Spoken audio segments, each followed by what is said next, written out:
Good morning. Everything is set up and ready to go. Let's begin our seminar on the topic of men's and women's flaws. Not many people showed up for this seminar, Dr. Torsunov. Who wants to hear about their own flaws? We were hoping at least some people would come to hear about others' flaws, so they could later tell their husbands about them. Well, okay. This seminar can be posted on YouTube later, and there will be lots of people willing to watch it. I think this is a very relevant topic for people in general. The broadcasts are live everywhere. Let's start with the questions then. Questions about the topic of men's and women's flaws.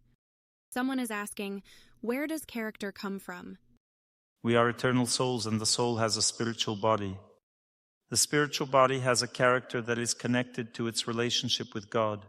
The soul has served God eternally and has formed its relationship with Him. Life in the material world is the life of a soul that has forgotten itself in the spiritual world. It stopped thinking about God, forgot Him, became immersed in thoughts about itself, and fell asleep in the spiritual world.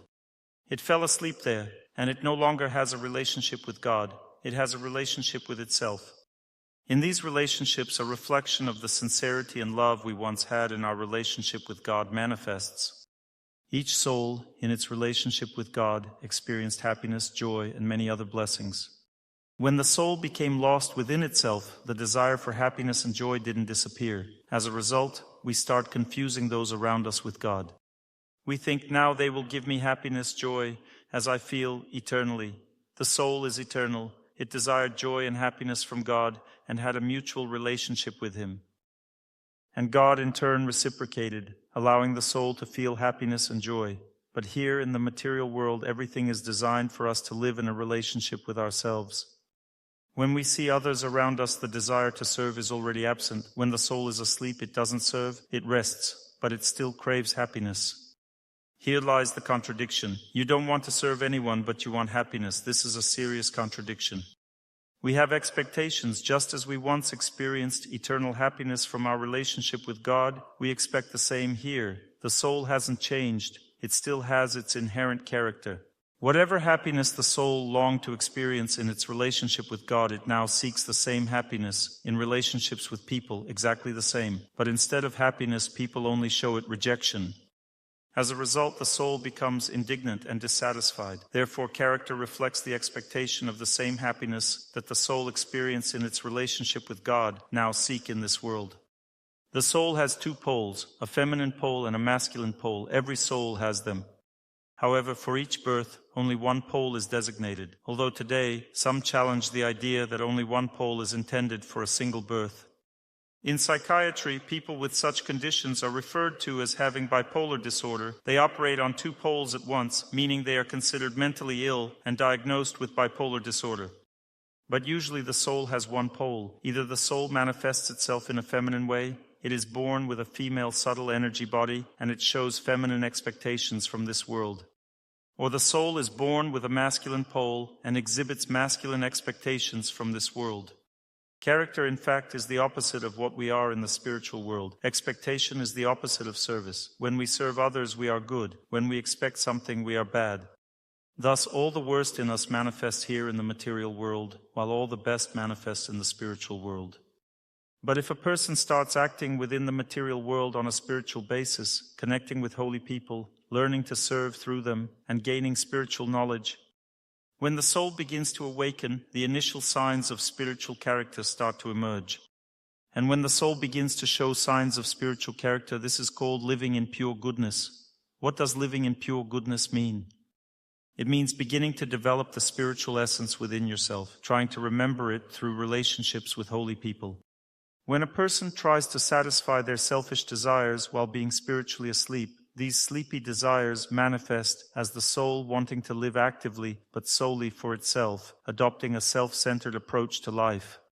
Then this is called life in passion, and character becomes different here. It becomes more aggressive. And when a person becomes disappointed in everyone around and wants to forcefully take happiness from this world, then the person's character becomes completely disgusting, and this is called life in degradation. Therefore, character strongly depends on what the soul wants. If the soul wants to go back to the spiritual world, wants to develop, wants to awaken, then the character improves. If the soul insists on its personal happiness in this material world at any cost, its character deteriorates significantly. If it seeks happiness in this world by cooperating with other souls, extracting shared happiness, this is called a life in passion. In a life of passion, people are hypocritical because you can't ride two boats at once. Either you bring happiness to others or to yourself, one or the other. It's impossible for everyone to be equally happy at the same time. Someone is always happier, someone less so. Therefore, a life in the mode of passion is filled with various disappointments. In a life of goodness, people gradually become happier and experience greater joy, because they primarily dedicate the main purpose of their lives to awakening or building a relationship with the higher nature, with God. And when the soul feels the happiness of its relationship with God, it views its sufferings in this world less seriously, making it easier to endure what happens here. And the soul that doesn't build a relationship with God but lives for itself suffers more. If the soul becomes disappointed with everything around it yet still tries to be happy, it suffers even more because it behaves aggressively, trying to torment everyone. Of these two poles, there is the female nature. In general, this nature is oriented toward love and building close relationships with people in this world. The female nature is focused on close relationships and love. There is a male nature which is focused on business relationships, growth, and progress. It focused on achieving something in this world. A man finds happiness in personal growth within this world, while a woman finds happiness in harmony with those around her, in love. Therefore, all women strive for relationships and harmony, while men focus on moving forward. Women also support men in moving forward, and men, in turn, support women in creating harmony, if that's what they need. Everyone tries to defend their own interests, their rights. The stronger the desire for personal happiness, the greater the competition among living beings in this world, because everyone wants happiness for themselves. And everyone tries to prove that their happiness is more important than someone else's. This creates conflict, a struggle between the masculine and feminine principles. Character flaws arise when a person desires happiness too much, and at the same time doesn't take into account others' desire for happiness. Character flaws mean being happy at someone else's expense. These are character flaws. That means that if you want to be happy at someone else's expense, it means you're showing flaws in your character. Now let's look at the opposites. For example, a man's nature is to be goal-oriented, to explore. But if he doesn't engage with this nature and instead shuts down, he becomes undesirable to others because people rely on his natural role. Women expect a man to be strong, responsible, and developed. When he follows his nature, everyone is satisfied. But if he suppresses his nature, if he refuses to live in accordance with it, he no longer fulfills expectations. This too is a character flaw. Character flaws are also connected with sinful actions. When a person commits sinful acts, they begin to deteriorate as individuals. They no longer fit into human society. They may behave like animals or even like plants. They simply don't belong. These are also character flaws. They come from a person's sins, cloud their consciousness, making it confused and unclear. A person in this state doesn't fully understand what's happening. They lose themselves. People who commit sins turn into animals in human bodies, and it's very hard to believe that people can actually turn into animals. We believe that this isn't true, but if people commit sins, that's exactly what happens. They remain in human bodies, yet their behavior becomes animalistic. And character flaws also arise from this, from sins. Character flaws can also develop when a person refuses to follow their true nature. Character flaws come from being too immersed in personal happiness, demanding happiness from others, fighting with everyone, being hostile for the sake of their own happiness. They stem from sins. They stem from nature itself. There are female character flaws connected to female nature, and there are male character flaws connected to masculine nature. For example, a man has such a quality as determination when he moves toward one goal and don't notice anything around him. If viewed through the lens of selfishness, it becomes stubbornness, obstinacy. A person refuses to listen to anyone. Now consider female nature. Love requires a deep sensitivity. To love, one must be able to feel others. If a woman only focuses on her own feelings and refuses to acknowledge others, this manifests as whims. In other words, heightened sensitivity can lead to whims. A woman doesn't want to feel anyone, but demands others to feel her the way she feels herself. This leads to demands, whims, and an insistence on personal happiness at the expense of a close person. Now let's move on to the questions. Does our character change under the influence of situations and our environment and so on? Of course. Right now there's a war in Ukraine. Of course, people are all tense, on edge. So characters change, become exhausted, families break down. Suffering, stress, failures deteriorate one's character. Some people seriously fight through these challenges. Their character, on the contrary, becomes better, purer. When life is difficult, it can either corrupt a person's character or elevate and purify it. Sometimes both processes happen simultaneously. When life is calm and relaxed, people tend to become more laid back. Climate and atmosphere also influence character. For example, I am currently in Bengal. Here the temperature in winter is 20 degrees and in summer it reaches 40 degrees. Overall, it's very hot and the sun leaves its imprint on people's character. People here are generally more relaxed. For instance, there is a difference when we walk and Bengalis walk. Bengali people are short. They're not tall. And they walk in a relaxed way. That means they move almost like little turtles. And we walk faster. My wife walks quite slowly, but even she overtakes Bengali people because they are completely relaxed. It's the sunny atmosphere that influences them. Under the influence of the sun and mild climate, people become very relaxed. They don't rush anywhere. Everything is unhurried. Life is calm and easygoing. At the same time, the sun also brings emotionality. Sometimes they shout at each other. This also affects character. Now take the opposite case, the far north. People there are very unemotional. For example, I visited Iceland. There's no sun there at all. It's practically winter all the time. And there's a short summer, moss grows, and there are dwarf trees. A northern country. There, gases escape from the earth, and there are geysers everywhere. And the whole place smells like an underground restroom. Everything comes out through geysers. Everyone sits in these waters that come from deep within the earth, smelly ones. Everyone sits there warming up.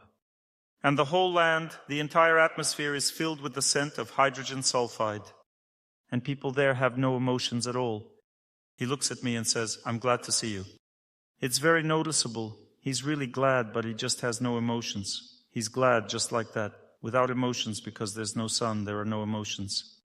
So the atmosphere leaves a very strong imprint. Bengali people are all smiling, so cheerful because there's lots of sun. The atmosphere, different life periods, and events leave their mark, and also the people you live with. If you live with people in pure goodness, you feel happier. With passionate people, you feel tense. With ignorant people, you feel miserable. Suffering and grief also leave their mark. Even people in pure goodness suffer when there's grief around. Shells explode, people die. Of course, all of this leaves its mark. Age leaves its mark. Young people are more reckless and brave, while older people are more cautious, because if they stumble, they might break something. An elderly person trips and immediately breaks a bone, but when a small child falls and hits their head, nothing happens at all.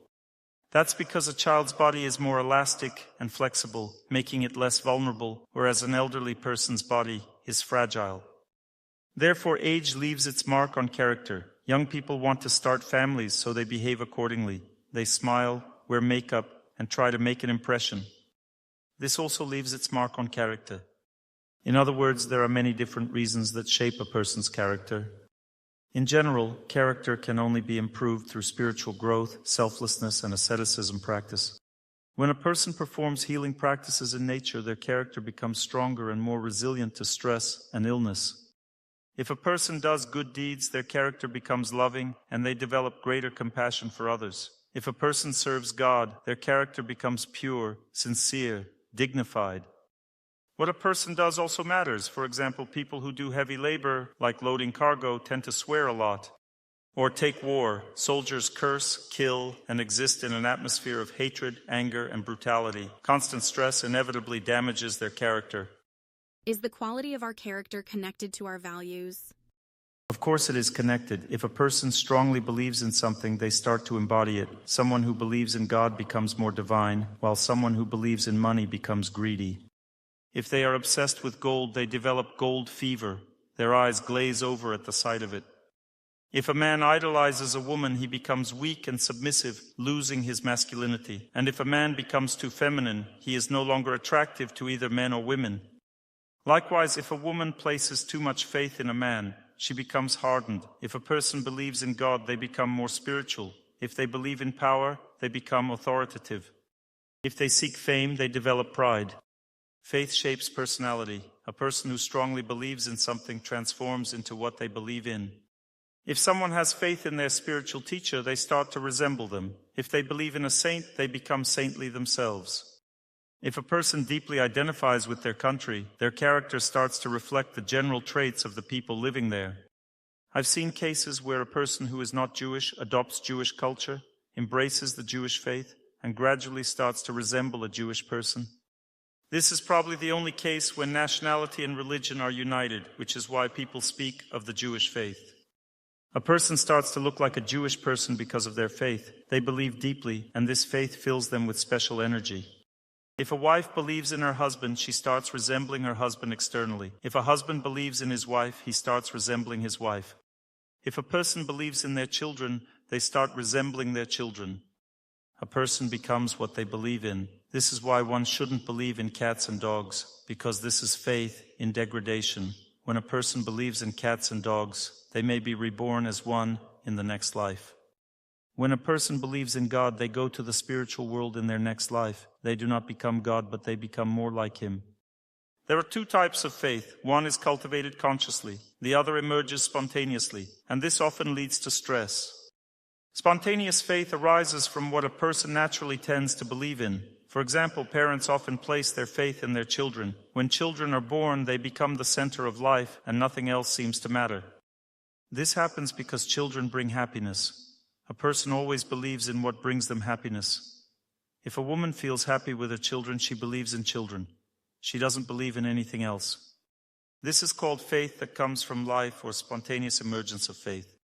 And there is faith that arises as a result of the scientific process of discovering the truth. This means a person chooses to believe in what they should believe in, rather than simply what they want to believe. This is called rational existence. Who are rational people? They are those who consciously decide what to believe in. They trust their feelings. They research this question.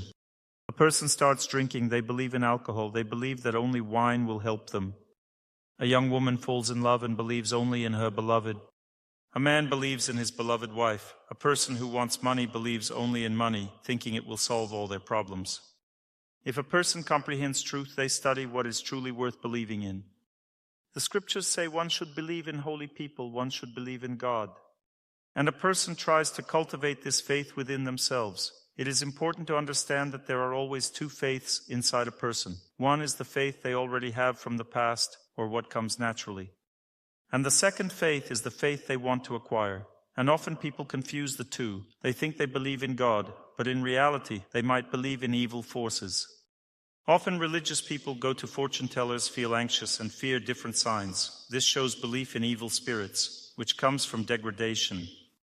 But at the same time, they want to believe in God, so there is a contradiction. Or, for example, a man wants to believe in God, goes to the temple, prays, but also deeply believes in a woman.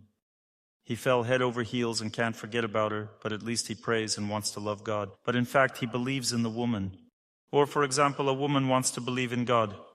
But in reality, she believes in her children and constantly thinks about them. Whatever a person thinks about constantly, that's what they believe in.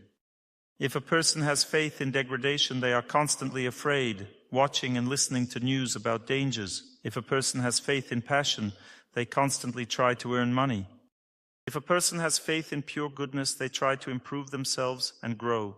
If a person has spiritual faith, they always think about God. So there is faith that we already have from past lives, and there is faith that we build using our intelligence. We should not confuse the two.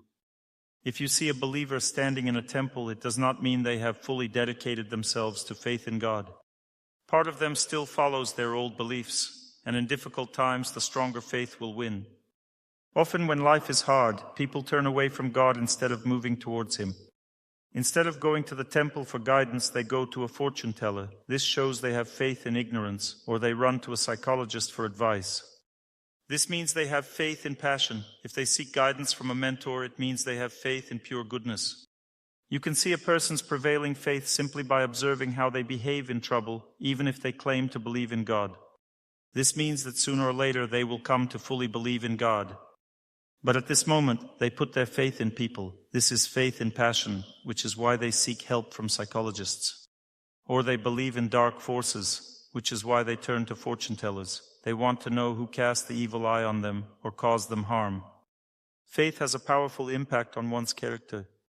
But if a person believes in dark forces, they tend to be highly suspicious. If they believe in people, their character becomes unstable and inconsistent. That means they live in passion. If a person believes in God, their character becomes pure and sublime. Thus, character is strongly influenced by faith, circumstances, and upbringing, especially in women. A woman's character is shaped by how she was raised. Men are also influenced by their upbringing, but they can change their character more quickly through self-improvement. A woman's character has a deep nature. It's harder for her to change it.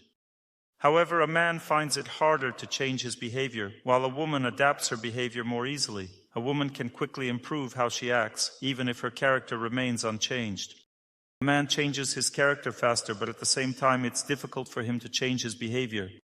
He may have already developed good character, yet still behaves badly. A woman, on the other hand, may have negative traits inside, but presents herself well.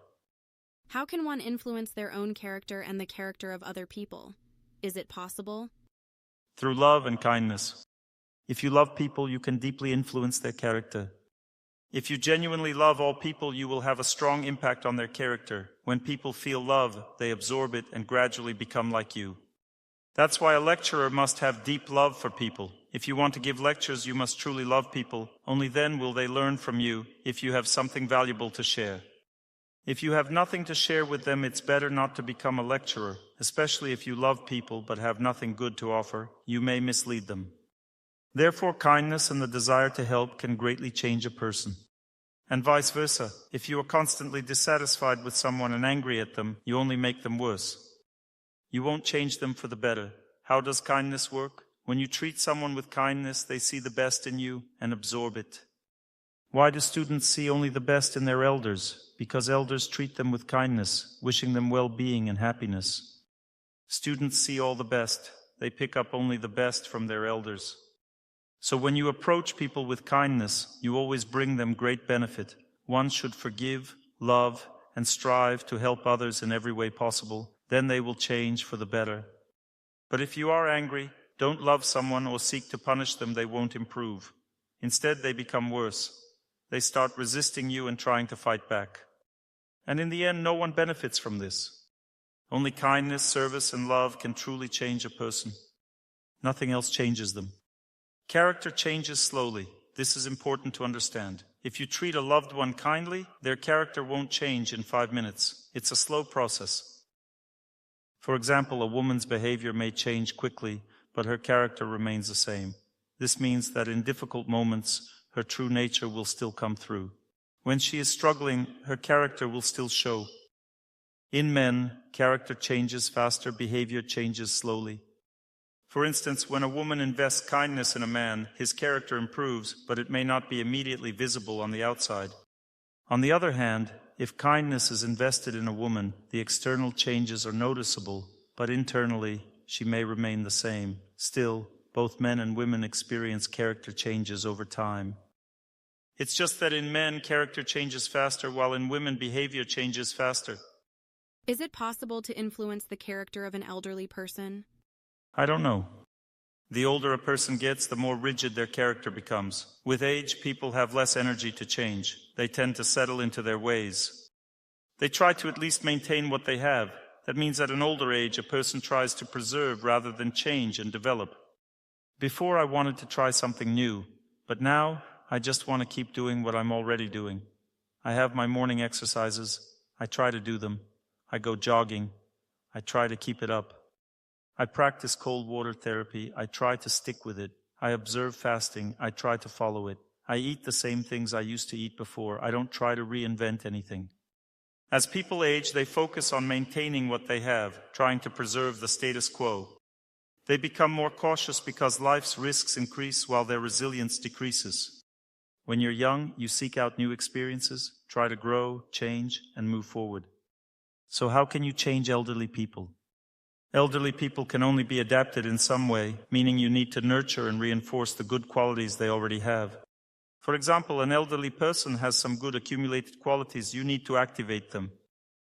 There are things they can't do. It's useless. You won't force them. But if they can do something, motivate them to keep doing it well.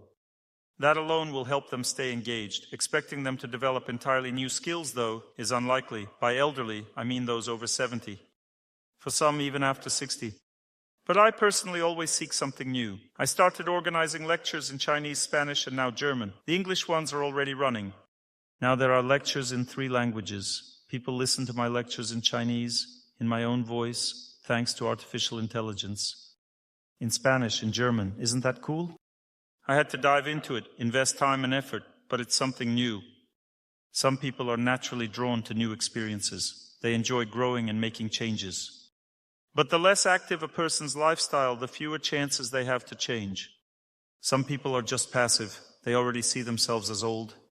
I don't consider myself old. As the saying goes, I will never part with youth. I'll stay forever young. As they also say, I'll never be 60, just 4 times 15. First 15 years lived, then another 15, and another, and another. Some people see it that way, while others already feel old by 50, barely moving, struggling to breathe. They say, I'm already old. Women sometimes start saying this at 50. I'm old now. That's it. Old age. 50 years is still young, actually. People's mindset shapes how they behave. The way they see themselves affects their ability to change. There are dogs that scratch themselves and those that don't.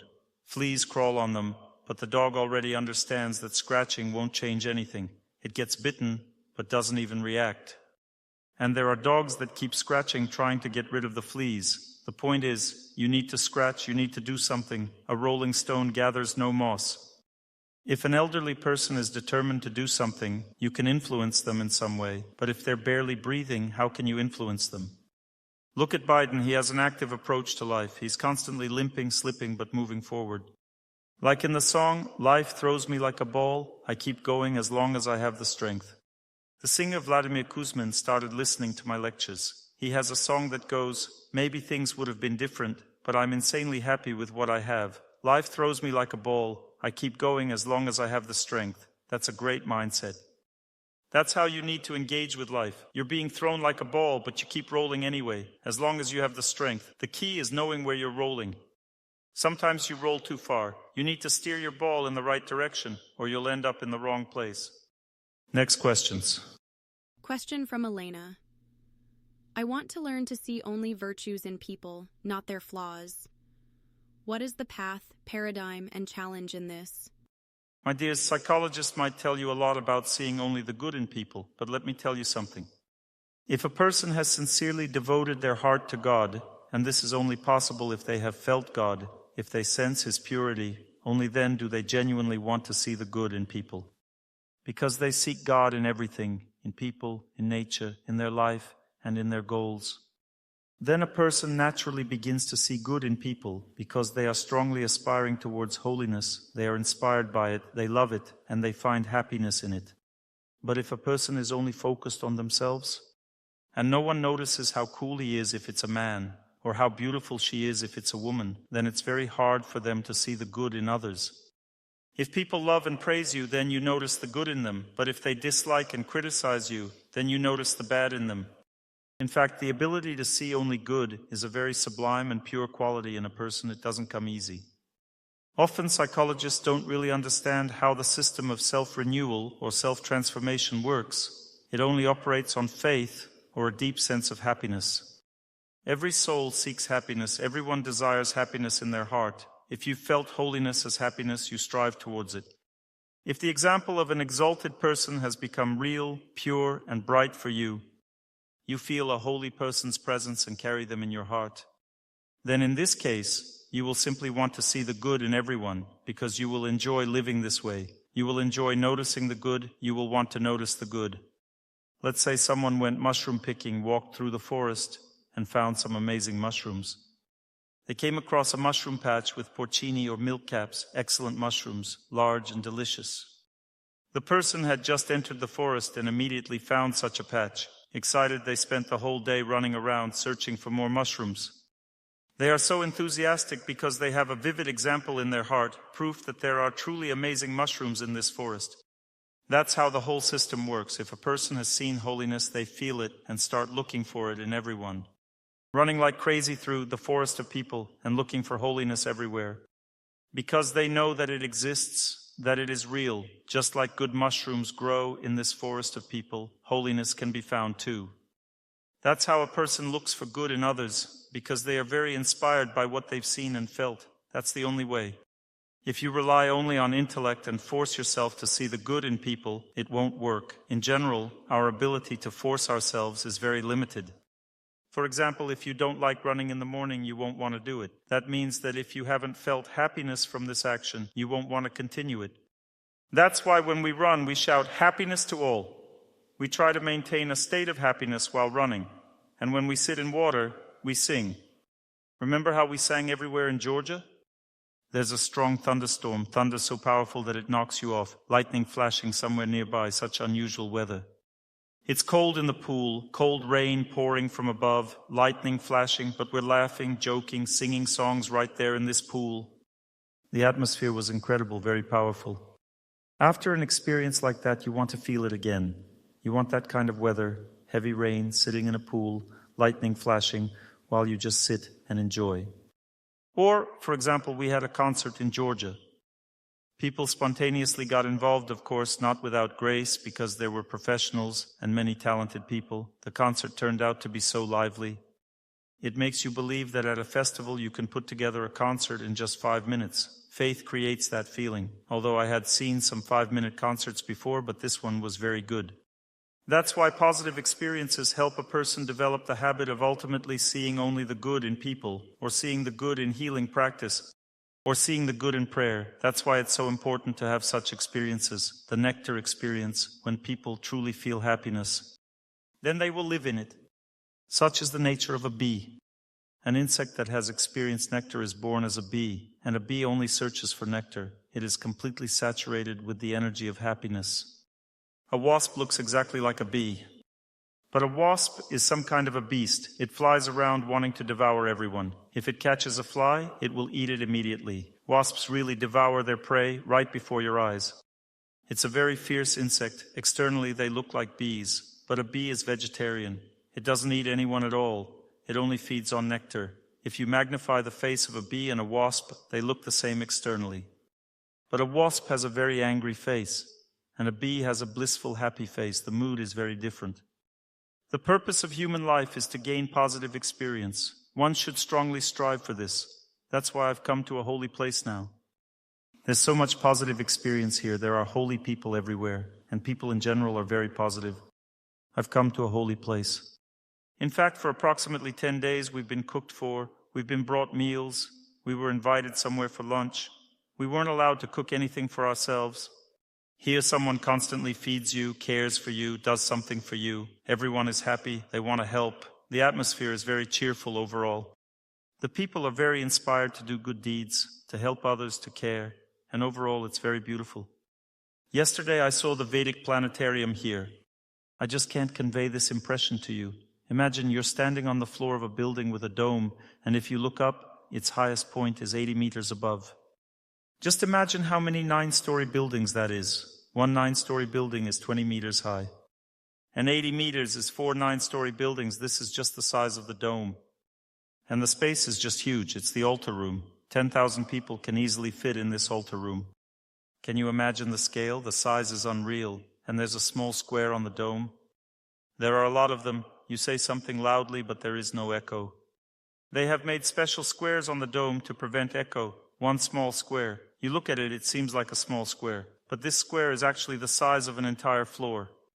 It's so huge in reality, but it appears small to you. An optical illusion, because you've never seen such buildings in your entire life.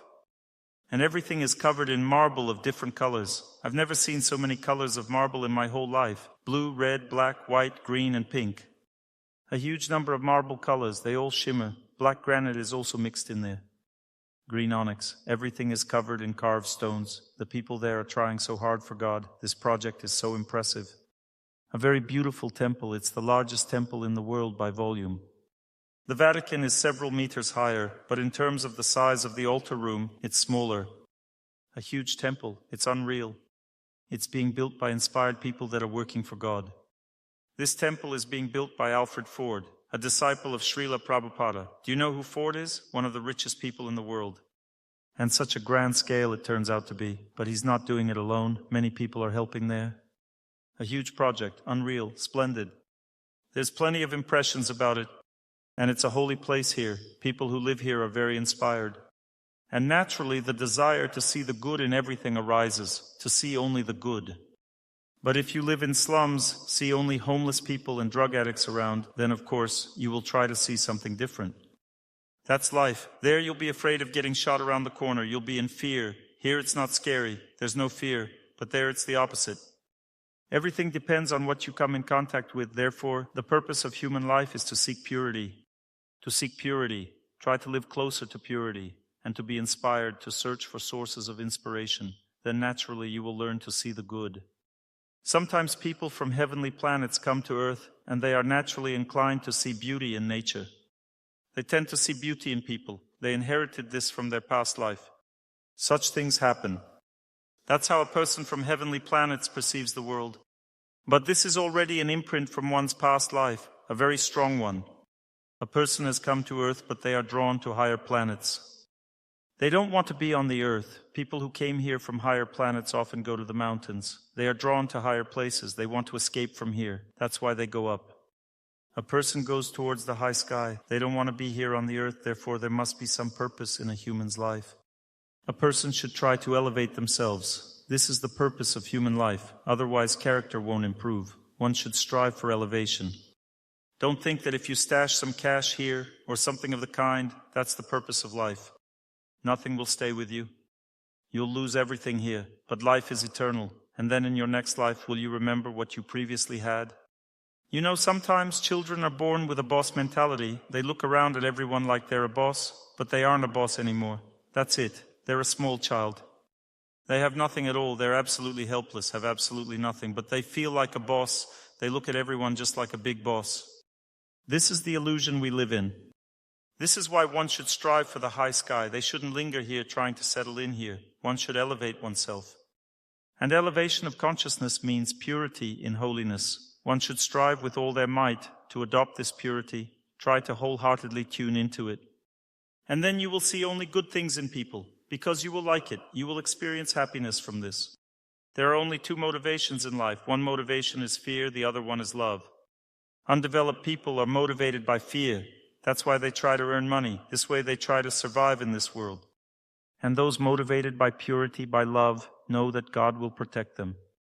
And these people receive means of living. They have all of this too. But at the same time, their life is much better. They experience enormous happiness in life. Because they also work, they do all the same things as everyone else, but they pay more attention to what life gives them rather than what they lack. How can I fix myself about the fact that I expect more money from my husband and I don't want to carry our day-to-day household expenses?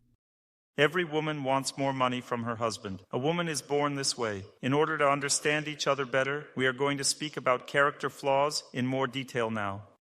What is natural for a woman? A woman is born to receive more money from her husband. She enjoys it and that's it. A man wants more beauty, tenderness, caress, and tasty food from his wife.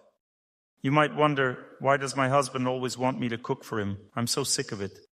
The reason is male nature. A man is born to receive meals from his wife. He wants her to feed him. Men are naturally this way.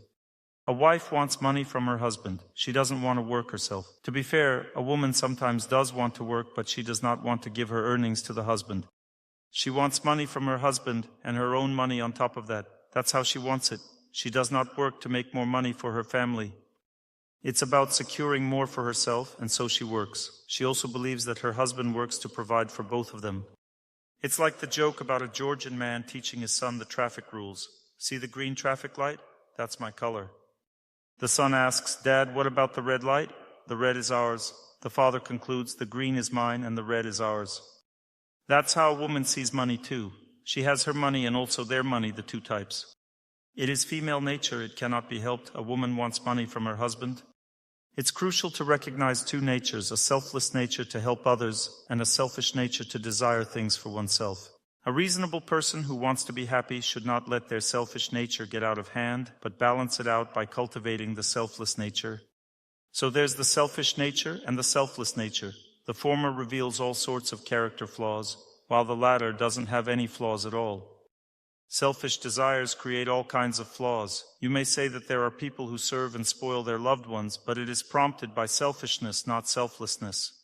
If one depends on their spouse and fears being left alone, then they humiliate themselves. Self-humiliation in and of itself is also the selfish nature, not selfless.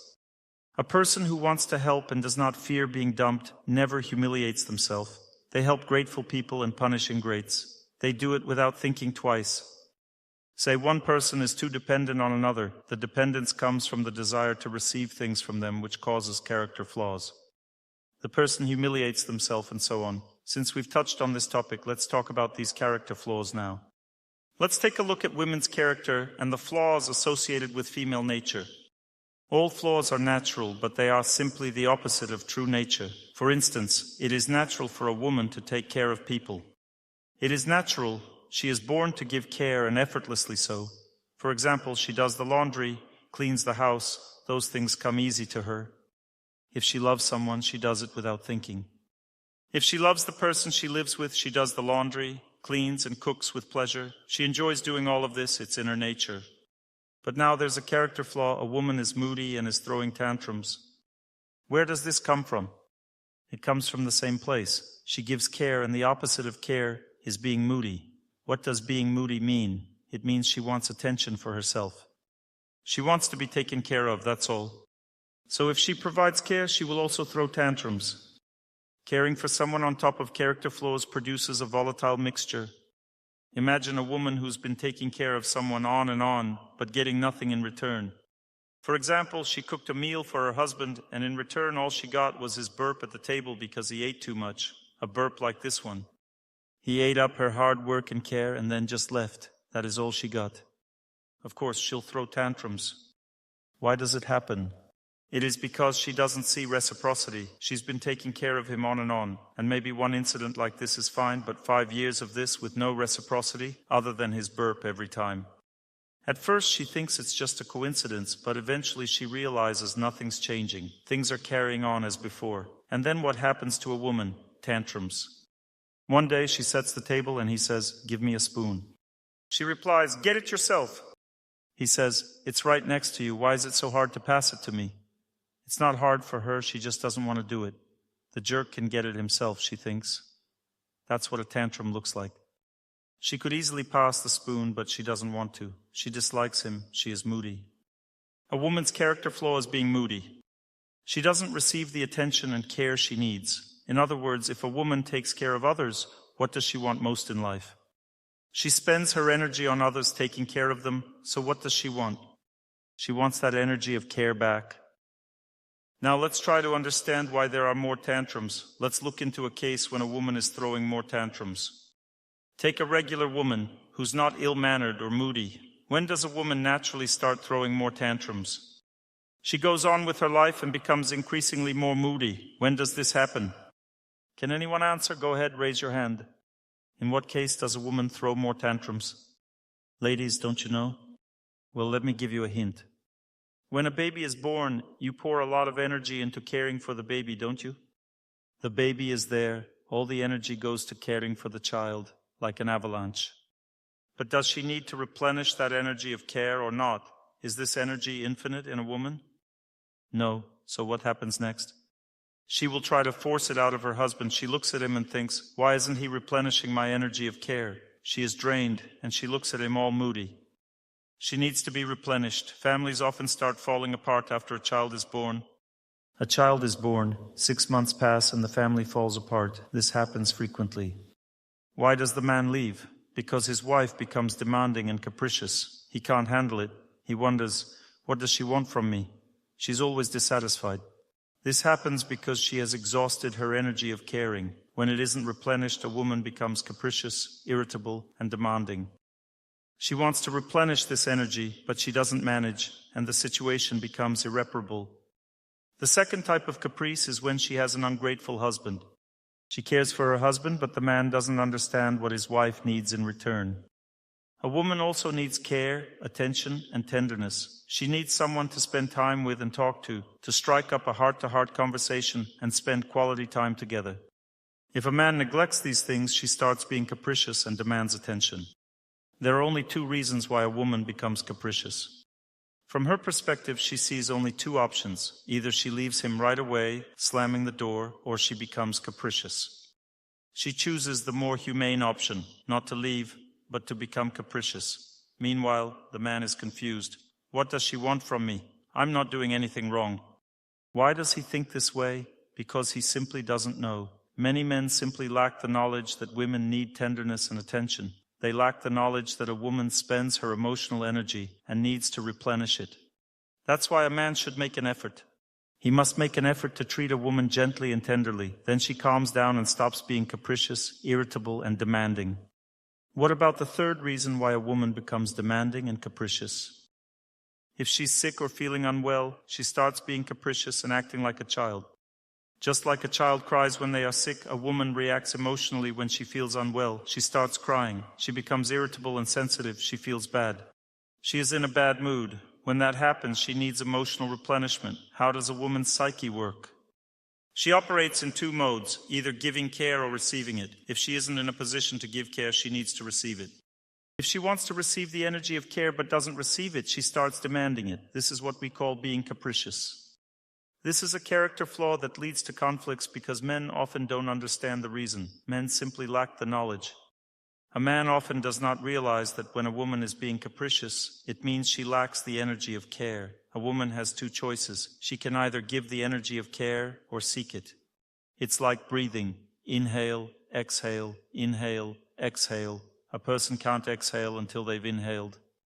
Relationships work the same way. There's an exchange of energy. There is the energy of care and the energy of caprices. This is a female character flaw. Now let's look at a common flaw in men. Men have a natural drive to work a lot. They are naturally inclined to work.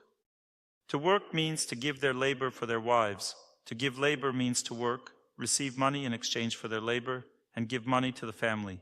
A man is inclined to give through his labor. In this case, what character flaw appears in men? The opposite one. The male character flaw is irresponsibility. There's no money, but he doesn't care. A question immediately arises. What happens if a man from the start lacks the drive to work for his wife? There are men who genuinely want to work and provide. If a man works a lot and brings money, what drives him? Such men are driven by responsibility. Such men think that their families need money to live, and that's why they work. Does the energy of responsibility need to be replenished or not? How does a man replenish it? Imagine this. A man worked all day, came home, and his wife is sitting on the couch and says, "Make your own dinner. I forgot." The man thinks, "I worked like a donkey all day, came home, and she doesn't even want to cook for me." The man protests, "Do you understand how hard I worked today?" The woman thinks, "You worked, so what? Nothing terrible will happen to you if you go and cook for yourself." The man becomes aggravated by such behavior. What if this continues day after day, month after month? Month after month passes like this, and something shifts inside him. A man develops a feeling of indifference. He stops caring whether there will be money in the family or not. Why? Because he never received feedback for his responsibility. As a result, he became irresponsible. This comes from their past life. Some men received no feedback in their past life. They lived with wives who didn't care about them, whether they were fed, healthy, or properly dressed. Some women simply don't care about their husbands. Then a man learns to stop caring whether there's money at home or not. A child is born, and the woman feels there's not enough money, but the man says he doesn't care. Why? Because he doesn't receive feedback for his service. He works, he comes home, and his wife doesn't react to his hunger, to the fact that he needs help and care. Female indifference breeds a man's indifference. Male indifference manifests as irresponsibility. He doesn't care whether there's money in the family or not. Some men, however, start relationships already being irresponsible. This follows from a past life. Let's say a woman marries an irresponsible man. At first, she takes on all responsibilities. She cooks, does laundry, and cleans, while the man doesn't want to work. He says, "Go work yourself if you want. I'll work when I feel inspired." She continues to do his laundry, cook, and clean. Where does such a situation come from? It comes from a past life. In her past life, when she was in a male body, she didn't want to work. Now she faces the consequences. She gets a husband who doesn't work.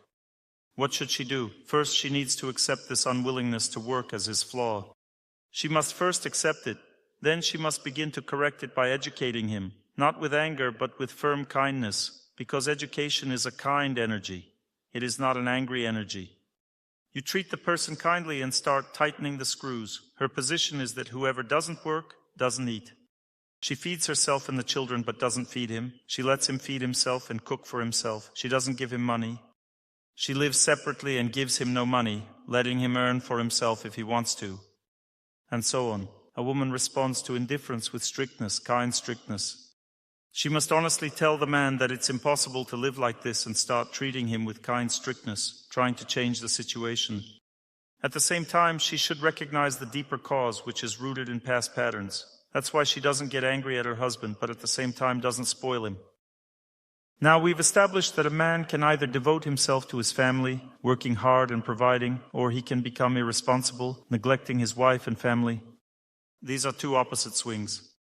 A woman's desire to care versus her whims, or a man's irresponsibility versus responsibility. One person works hard, while another simply lies on the couch, unwilling to do anything.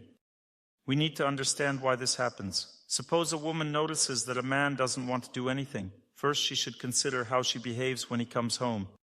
Does she ask if he is tired? Does she take care of him, feed him, or help him rest? Does she actually need this person? Is she interested in his life? Does she pay attention to what is happening to him? She should consider if she is not interested in what's happening to him and doesn't care how he lives, whether he cooks for himself, or maybe she suggests going to a restaurant because she's tired of cooking. Then why does she expect him to work hard? He is a demotivated person. If a woman doesn't want to work hard, invest in him. If she doesn't want to take care of him, then he won't take care of her. A man expresses care by providing financially, while a woman's way of caring is feeding. Some women say, I earn money too, but that's not a woman's way of caring. If she earns money, where does it go? She brings money for herself simply to have more. She won't bring money to her husband because a woman lacks selflessness when it comes to money. Women are naturally possessive about money. A woman cannot give away money.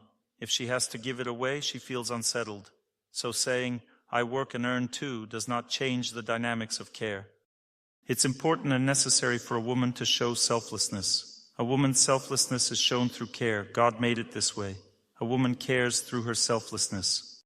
Accordingly, if a man receives nothing in return from a woman, he loses motivation. Even a naturally responsible man may stop putting in effort for a woman who doesn't take care of him. It could be like that, or it could be the opposite. If a woman provides care and does everything for a man, but he does nothing and remains irresponsible, then she should stop nurturing him. She should punish him instead. That means she should provide a completely different kind of service to him. The same principle applies to women. If she doesn't take care of her husband, but he still provides for her financially, he should stop giving her money and let her support herself. If a woman doesn't want to cook, then she should go to work and earn her living. Meanwhile, the man can eat at restaurants while she works. The situation can be framed this way as well. In any case, it's not worth feeding a snake in your own house. All character flaws stem from nature. Take, for example, a woman's nature. By nature, a woman is meant to enjoy life. A woman is born for happiness, harmony, and love. Isn't that so? She is born for happiness, harmony, and love. She wants to enjoy beauty, love, tenderness, and affection because she was born for this. But can someone who doesn't feel beauty and harmony truly enjoy them? For example, after my lectures, I give out flowers. I take a flower, show it to women, and women freeze, captivated. Why do they freeze? Because they feel the beauty of the flower. Their psyche is highly sensitive. They feel it, and men in turn appreciate when women recognize beauty. A man derives happiness from seeing a woman enjoy flowers and freeze from beauty. Men like this. This is the essence of their exchange. This sensitivity is an inherent part of a woman's nature. Without sensitivity, one cannot fully experience love or beauty. However, a woman's ability to enjoy beauty is the root of a natural flaw in her character, which is heightened sensitivity. For instance, women can be particular about smells, clothes, fabrics, and surroundings. A woman may say, I won't wear this, I won't eat this, I won't stay here. It's too loud here, too bright here, or it doesn't smell right. Each woman has her sensitivities. What bothers one woman might not affect another. Some women are especially sensitive to dirt, which irritates them. Others might faint at the sight of an insect. These are different types of sensitivity. Consider a couple on vacation at a resort. There's loud music playing nearby. She says, let's find another place. I can't stay here. He replies, "But we have already paid for the hotel. How can we do this? We've already settled here." She insists, "No, I won't live here. I don't feel comfortable at this resort. Let's find another place." For a man, this is frustrating. He booked the hotel, reserved everything in advance, and found a good place. This place has many advantages and only one disadvantage. It's noisy.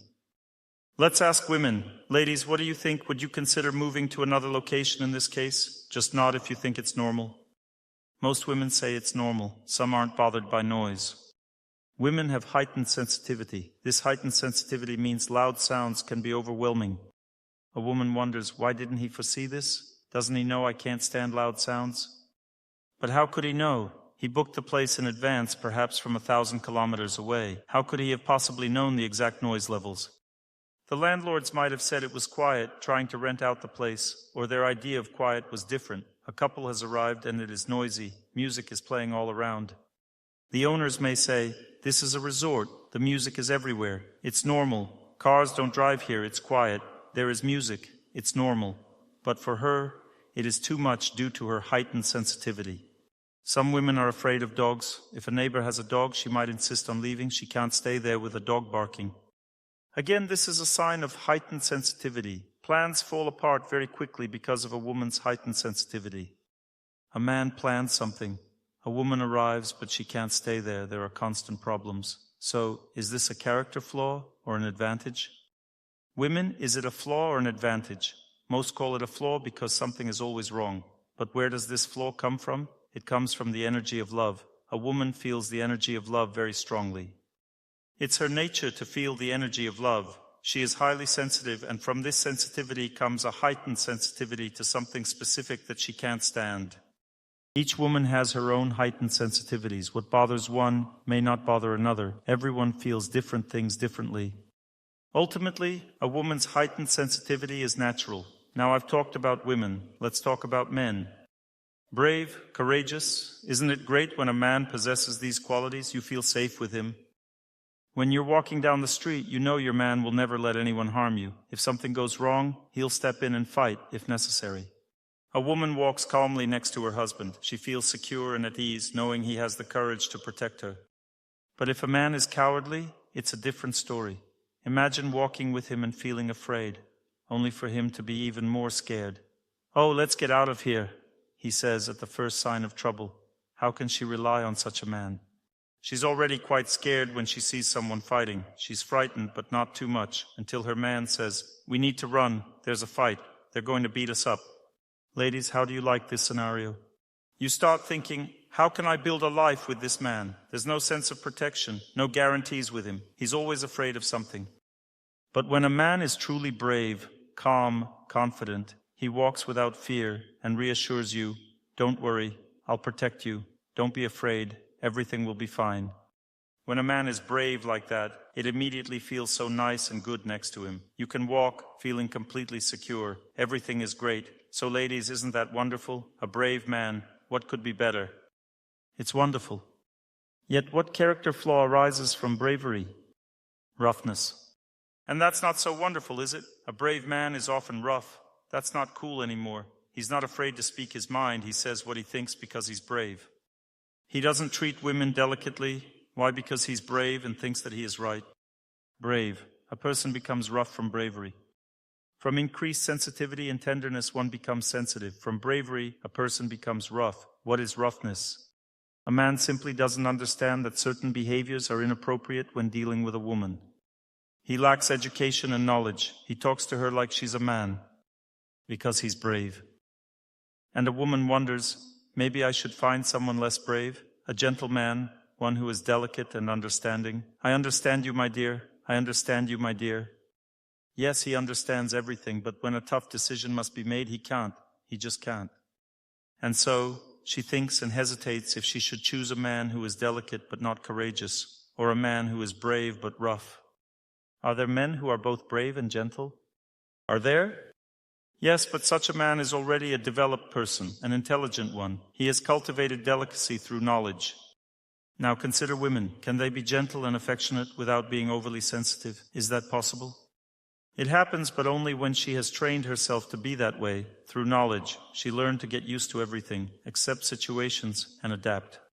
Likewise, a man can be both brave and delicate, not talking roughly or using his strength unnecessarily. This is a sign of intelligence. A reasonable person strives to act correctly. But what is the root of all these flaws? Let's examine a female character flaw. A woman by nature is relaxed. Why does a woman need to be relaxed? To be beautiful. A woman's body is gentle and men are drawn to that gentleness. Relaxed means tender. Tension means not tender. Being relaxed also means carrying an abundance of love. It means a soft, flowing, and relaxed energy. What character flaw arises from this in a woman? If the body is relaxed, is it easy to get up in the morning? A woman has a relaxed body. Does a man have a relaxed body? A man's body is different. If you touch him slightly, he immediately gathers himself, ready to move. He gets up easily. A woman has a relaxed body. Is it easy for her to get up? She lies in the bed thinking, it's hard to even open my eyes, let alone lift my body. Her body is completely relaxed, so her natural character flaw is laziness. Laziness is a natural female character flaw. Because she's relaxed, a man may look at different women and think, this woman is tense, this one is rigid, they are not beautiful, but this one, she's relaxed, she's beautiful. But then he should not be surprised when she can't get out of bed. He chose her himself. He wanted someone more relaxed, more beautiful. Now there she lies, relaxed in bed, and doesn't want to get up. It's already 8, 9 in the morning and she's still lying there because she's too relaxed. The result is laziness. Why? Because that's how a woman's character flaw works. It's her nature. She's excessively relaxed. Why? Because she's lazy. Because she's a woman, she enjoys life, embraces comfort, and doesn't practice asceticism. Meanwhile, a man is different. He is purposeful. A man is driven by his goals in life. A man has a goal. All women admire a man with purpose. Women like it when a man has a dream or a goal in life, when he strives for something. Women like it when a man has aspirations. They admire such a man. They look at him and think, how great, he has a goal. Women like men like that. But what if a man is too purposeful? What if he constantly thinks about his goal and doesn't think about anything else? He becomes so absorbed in his goal that he forgets everything else. What character flaw is this? He walks lost in his thoughts and bumps into a corner. Plaster crumbles from the wall.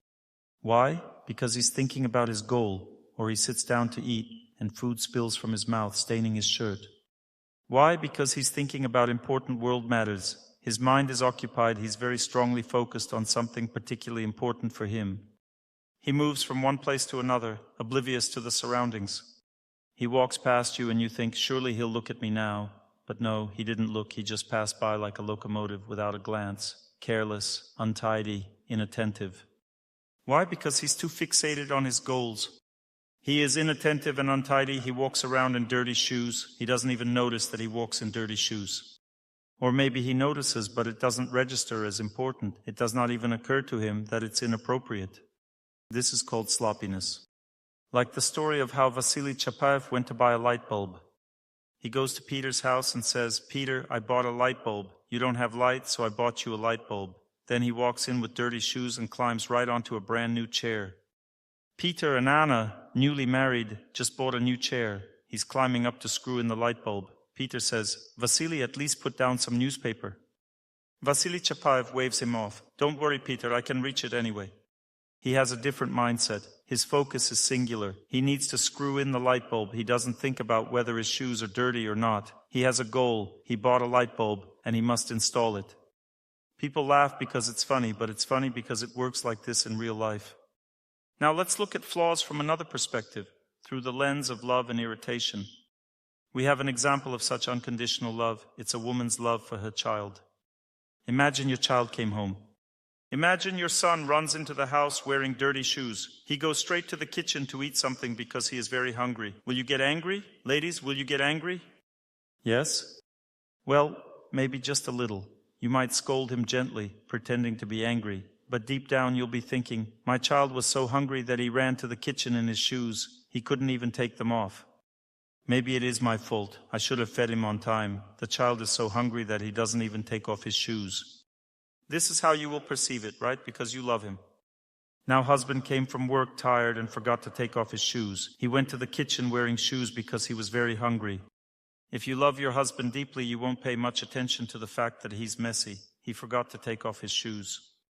He didn't do so because he disrespects you. It's not like he doesn't care if it gets dirty or not. He simply didn't register it or did not find it important. According to male nature, such matters are not so important to him. He was just too focused. He forgot. Once I was rushing to give a lecture. I put on my pants but didn't button everything up. I got to the lecture hall and sat down. Then I looked down and realized that not everything was buttoned up. I felt quite uncomfortable. I tried to fix it discreetly so that nobody would notice. Funny, isn't it? But this is male nature. A woman needs to keep an eye on these things. When your husband leaves for work, you might need to check. Did he button everything up? Is he dressed properly? A woman needs to keep an eye on it. That's how men are. Something similar happened to me once. We had guests coming over. I quickly put on a t-shirt and came out. The guest told me, "Dr. Torsunov, your t-shirt is inside out." It happened recently, I just remembered. I said, "Oh, I'll change it now." And I forgot to change it. So I kept walking with my t-shirt inside out. After the guests left, I thought, I never changed it. They were smiling, looking at me. This is just how men are. If a woman wore something inside out, that would be interesting. That might even be seen as a sign of some mental issues, but for a man, it's normal. He will just walk around like that. This is how man's consciousness works. It is too preoccupied with some important matters of universal scale. Character flaws come from nature. If you understand this, you don't stress about them too much, because every character's flaw is always linked to human nature. That's just how people are. They are connected to this. Now let's take women's talkativeness. She talks and talks, just can't stop. Where does this talkativeness in women come from? Or take a man. He has all these business talks. He comes home all businesslike. The woman sits there chatting away with her friend as if he doesn't exist. Why? Because a woman exchanges the energy of love. When she exchanges this energy of love, she doesn't notice anyone around. She can sit and talk tenderly and sweetly with her friend for 2 hours. The house could be burning down, but she's happily talking with her friend, enjoying herself. Or take a man. He's already home, wife, children, everything right there. But he sits there glued to his phone, solving some business matters. Very unpleasant. The whole family is waiting for dad to pay attention to them. Children want to play with dad. His wife wants affection and attention. But he's solving something on his phone. Unpleasant, isn't it, ladies? Anastasia, isn't it unpleasant? You want him to pay attention, but he's busy solving his own things. It feels unpleasant. The children are waiting, the wife is waiting. Where does this behavior come from? It comes from his tendency to be engaged in activity. This tendency to be engaged in activity leads to inattentiveness. He is simply not paying attention. He is inattentive. And then there is the woman. A woman tends to love other women. She needs her friends. She needs to talk to them, to connect. You're planning to go somewhere together, but your wife is on the phone talking with her friend. She's having such a good time there, she completely forgot that it was time to leave. Why? Because when she gets into love, time stretches for her. So what is the natural flaw of a woman? She's not friends with time. It's very rare to find a woman who would go somewhere on time or do something on time. She's always late. Women don't do things early. No, they don't do anything earlier. They do everything later. Women aren't punctual. And what's interesting is how people perceive their own flaws. I say women aren't punctual. All women smile. They perceive their flaws with pleasure. Men don't like it because they're constantly waiting for their wives. It's hard for them to accept this. Let's take a man's messiness. How do women perceive it? They look at me with eyes full of hopelessness. But a man smiles. Yes, I'm messy. Did I put on my shirt inside out? No big deal. That's human nature. People accept their own flaws. A woman is not punctual. All women smile. It's hard for a man. How can one even live with such a person? If you say a man is rude, he behaves roughly, he responds, well, yeah, sometimes it's necessary. Sometimes you need to be. He perceives it normally. And what about a woman? A woman behaves emotionally. A woman says, yes, that's good. All people accept their own flaws so easily, with pleasure even, but we find it very difficult to accept other people's flaws. Now a question immediately arises, how do we learn two key things? The first thing to learn is not to take the natural flaws of a person too seriously. There are natural flaws, but then there are unacceptable ones. For example, a man is prone to chase women. This is an unacceptable flaw. When a married man tends to chase other women, this is called debauchery. This is an unacceptable flaw. What about women? Do women actively chase other men? No? Are they inclined to chase? Not quite. Instead, a woman tends to get carried away with another man. She notices what a good person he is. She doesn't chase anyone at first. She just admires him and gets carried away. She fell in love and got carried away thinking, oh, what a good person, he's so great. She got carried away and then this person suddenly got her into his bed. She didn't mean to do anything wrong. So these are unacceptable things. Unacceptable things are also natural flaws. A man's natural flaw is to chase other women. A woman's natural flow is to fall in love and get carried away with another man who is not her husband. Both are natural flaws, but both are unacceptable. Then there are the acceptable flaws. A woman behaves emotionally. A man behaves roughly. A woman is lazy and a man is tense. Why are men tense? Because they don't know how to relax, they don't know how to rest. They are tense all the time. And women are too relaxed, even lazy. This is also a natural flaw. So there are natural acceptable flaws, and there are unacceptable flaws. Unacceptable ones must be stopped. No excuses like, oh, all men are womanizers, it's no big deal. No, because that destroys families. It must be stopped. How do you determine that your family will soon fall apart? When a man starts talking to other women in a very loose manner, smiling, talking to them sweetly and tenderly, to everyone. If he's already started making friends with women, this means cheating is coming soon. Maybe it hasn't happened yet, but the tendency is there. And at this stage, the woman should already be alarmed, but it's still possible to prevent it. She should not allow a man to behave this way. She should set boundaries for him. Be firm. The same applies to a man. If he sees that a woman is getting interested in someone else, admiring another man, he should cut off that contact immediately. Otherwise, it may lead to cheating. That's why it's very important to understand that people have natural inherent flaws. And there are unnatural flaws that also exist. Some flaws come from human nature, while others result from insufficient devoutness. For both men and women, these flaws are unacceptable. For example, a tendency to steal, deceive, or engage in financial fraud. These are flaws of a sinful nature, just like bad habits. These are unnatural flaws. They come from the sinfulness of the soul. Moreover, bad habits also can be male or female. Society tends to be more forgiving toward women. Take bad habits, for example. Everyone knows that men are more prone to bad habits like smoking and drinking. Men don't hide it. If they drink or smoke, they do it openly. If a woman starts drinking, will she do it openly? Or if a woman starts smoking, will she do it openly? No, she will hide it. She'll try to smoke or drink where no one can see her. But one thing must be understood. These habits are already signs of personal decline, especially drinking alcohol and smoking. A woman sometimes does it just to fit in, to avoid standing out. But if a woman is a real smoker, she can't live without a cigarette. It's worse than if it's a man. Because when a woman starts smoking to relieve tension, it means she is at a deeper stage of decline than a man who smokes for the same reason. What is a cigarette? It's a lack of air energy. People smoke out of helplessness, out of tension. Due to the same lack of air energy, women also experience tension. But women are more prone to drinking coffee or tea. Also some addictive substances, but they have a milder effect on life and the psyche compared to those used by men. Or a man drinks alcohol, while a woman replaces it with sweets. A lack of water energy makes men crave alcohol, while women crave sweets. Both are character flaws. When a woman gets carried away with sweets, she gains weight. Her hormonal balance gets destroyed, and she may become infertile. And so on. And when a man drinks, he also gains weight, becomes infertile, all the same.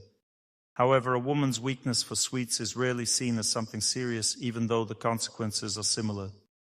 Of course, not exactly the same. Alcoholism is a more severe flaw. It definitely leads the personality to degradation. That's why there are character flaws that destroy personality. For women, these flaws are often hidden. For men, they are much more obvious. What female character flaws that destroy personality are hidden? Depression. How can you tell if a woman is depressed? Her social circle shrinks. She has no close friends. She's mostly alone, getting pets like cats or dogs, avoiding human interaction. The second sign is getting up late from bed, sleeping until 9 or 10 in the morning. This is also a symptom of depression. She lacks motivation in life, doesn't want to work, and just gets by however she can. A depressed woman can survive on minimal food. She might eat just a small piece of bread a day, maybe something else, but she has no appetite or motivation. She sleeps most of the time and avoids socializing. She rarely goes outside, spends all her time at home, and only interacts with her pet. If she were in a man's body, she would likely become an alcoholic. For women, this kind of behavior is common, while for men, it's alcoholism. Or rather, depression in women, this lack of willpower, is more like smoking in men. A man smokes all day while a woman stays in bed feeling too lazy to do anything. Alcoholism in men and hypersensitivity in women are similar issues. A woman becomes isolated, avoids communication, and doesn't want to interact. She behaves in a highly emotional and nervous manner. A woman has hypersensitivity, isolation from people, withdrawal into herself, and a man has alcoholism. These are different expressions of the same inner weakness. Severe disappointment in life for women, drugs for men. A man uses drugs, and a woman is just disappointed in life. She doesn't want to live. Both are different flaws that manifest in male and female bodies. In general, female flaws are mostly invisible and aren't considered as something bad, while male ones, on the contrary, are very pronounced, and that's bad. Imagine a woman constantly living in depression and negative emotions. Does a man get drained from this or not? Does his sun energy fade from such behavior of his wife? It does. So he has two options: either start using drugs or become cheerful enough for both of them. The woman in this state lacks willpower. She is unmotivated, unwilling to do anything, cook, clean, or even get out of bed. She leads an unmotivated life and wakes up late. The man also has two choices. The first option is to start smoking. The other is to get his air energy through physical activities like walking or jogging. When you're close to someone who is emotionally drained, they start to drain you as well. You always have two choices: either become like them or rise above it. Which option is better? If you choose to rise above it, then you gradually pull out the close person and make them the same. People in close relationships influence each other deeply. If a woman is hysterical, the man will become harsh. If a woman doesn't cook anything, the man becomes irresponsible. If a man is irresponsible, the woman doesn't cook anything. She also becomes irresponsible. There are two options. Either you actively resist the negative traits of your partner and grow stronger yourself, or you become like them. Birds of a feather flock together. Either both become better or both become worse. If you live with someone and notice their flaws, you have only two choices. The first option, accept their flaws and gradually, with kindness, work on improving them by being a good example yourself. The second option, become just like them. Two dogs are barking. Can you tell which one started first? Which one is to blame? No, so what will you think? You'll think, these are just crazy, angry dogs behaving badly. It's the same with men and women. One person has serious flaws. The other person reacts with hostility and conflicts begin. How do outsiders see it? Like two angry dogs, no one cares about the reason. What matters is how people behave. That's why it's very important to react correctly to a loved one's flaw. First, one needs to perform asceticism practice to get used to them, to embrace them with kindness. But there are three types of flaws. There are natural flaws that should be accepted with kindness. I listed them. A woman is sensitive, a man is rough, a woman is lazy, a man is tense. A man comes home from work tense, exhausted, irritable. That's natural. You should accept it with kindness. If a woman doesn't get up on time, it's not a big deal. She just has a more relaxed body. Accept it with kindness. If a man behaves untidily, gets himself messy, well, laugh about it, make a joke. There's no need to take it too seriously. You arrive somewhere, and the woman can't stay in this apartment because it's either too noisy or too dirty or something else bothers her. Don't take it tragically because it's a woman's nature. It's difficult for her to accept what she can't handle. You can't change that. Naturally, flaws should always be met with kindness. But there are flaws that come from a person's degradation. They are no longer natural. These are pretentious flaws, incorrect ones. Such flaws need to be corrected. How? First, you need to accept that your loved one has them. Then, gradually, with kindness, help them change. But some flaws make living together impossible. If a woman constantly throws tantrums, it's impossible to live with her. In such cases, it's best to keep some distance while trying to understand the cause and help her change. If a man drinks constantly, it's impossible to live with him. The apartment is filled with the stench, the alcohol fumes are overwhelming, and life becomes unbearably difficult. The same goes for cheating. It's impossible to live with someone like that. Or if someone steals, has a criminal past, they don't behave like a decent person. If they steal from others, borrow money and never pay it back, that's already a serious problem. In such cases, you need to live separately, set clear rules, treat the person with kindness and try to fix the situation. But if that's not possible, then it's best to part ways. There's one thing to understand about each other's flaws. Some flaws are acceptable and some are not. Acceptable flaws should be tolerated, treated with patience, and improved over time. Unacceptable flaws, however, require setting boundaries, distancing yourself, or even separating from the person. Because some things simply cross the line. If a woman stays in bed until 2 p.m. every day and refuses to do anything, that's too much. In such cases, it's best to live apart and set clear rules. Or if a woman constantly throws tantrums all day long, that's already too much. If a man constantly swears at you, tries to hit or hits you, that's already too much. If a man is so messy that the apartment is always dirty, he throws things around and can't put anything back in its place, that's also crossing the line. That's why it's important to distance yourself in a kind but firm way and set clear boundaries. Either you change or I leave. You have to give them a choice because you can't live like this. You clean and they make a mess again. It's impossible to live that way. Flaws will always exist. They stem from egoism. We don't live in a perfect spiritual world. We are not pure, enlightened souls. We are souls burdened by egoism and self-interest. This applies to everyone. Men, when they fall in love, don't see any flaws in women. Women, when they fall in love, don't see flaws in men either. People become blind, then they get married and finally realize that everyone has flaws. There are male flaws, female flaws. If they are minor or ordinary, there's no need to overreact, create drama, or go crazy over them.